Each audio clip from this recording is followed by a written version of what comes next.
Happy Tuesday, and I hope you all had a great Memorial Day weekend. I know probably wasn't like other Memorial Day weekends. You probably weren't traveling, but I hope you had a good time anyway. I hope you had some time with your family.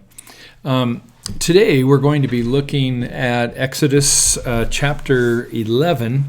And this is the part about, and I think a lot of you already know about this, but it's a part of the plagues that Moses kept bringing to the Pharaoh. The plagues kept getting worse, and there's some real interesting things about those plagues that they represent the, certain things in the Old Testament, and someday maybe we can talk about that more. But right now I really want to talk about the plagues from the perspective that they built up, but there was only the last plague is the one that really set them free.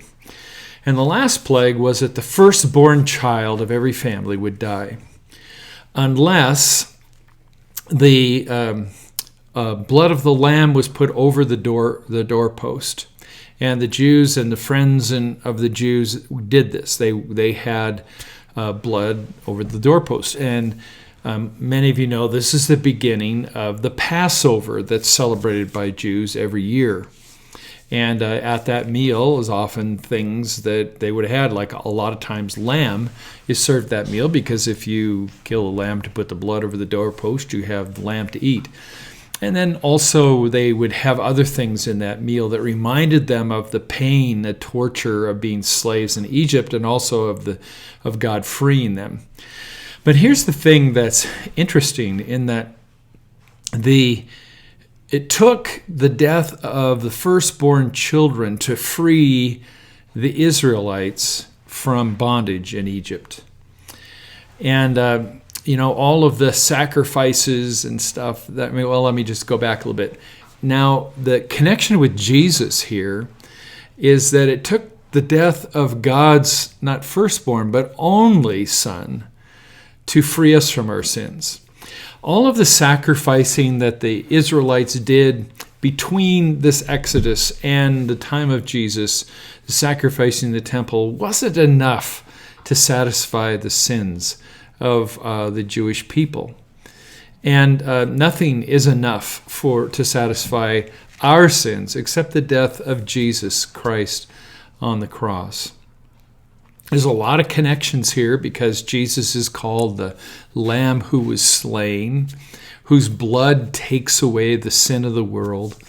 And here we have the blood of the firstborn that unfortunately had to happen for the freedom of God's people to go to the promised land. So there's a connection there, the death of the firstborn, the death of God, of Jesus by God, to free us from our sins. And it's awful that it took both the death of these firstborn children and also the death of our beloved Jesus to take care of our sin, to take care of our problem. It's our deal, not God's, that we messed up. But it took God to come in and rescue us. It took God's grace to come and free us.